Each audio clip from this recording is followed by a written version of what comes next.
Welcome to Brain Vision.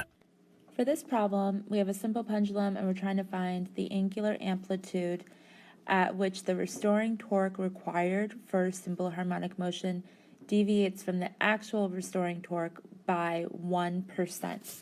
So to get us started, we have our torque equation. Torque equals negative length times the force of gravity sine of theta, which is going to equal negative length force of gravity theta, where theta is small and is in radians. So we're going to take the percent difference in an absolute value.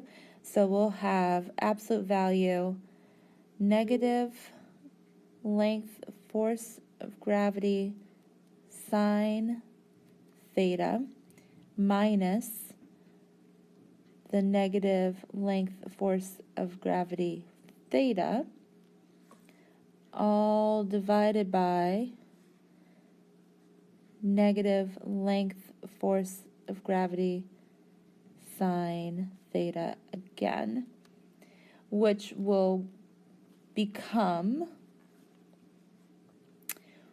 1 minus theta divided by sine theta in absolute value.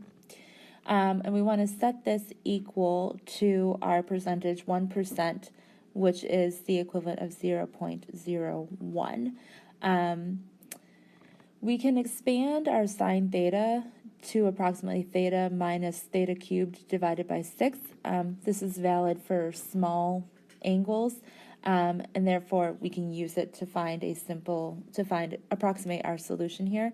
So if we write this again, we'll have 1 minus theta divided by theta minus theta cubed over 6, absolute value equals 0.01.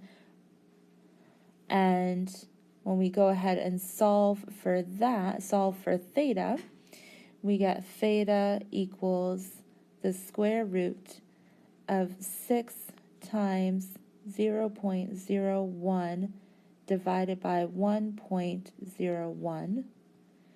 And that gives us an answer of 0.24 rads, which is equivalent to 14 degrees.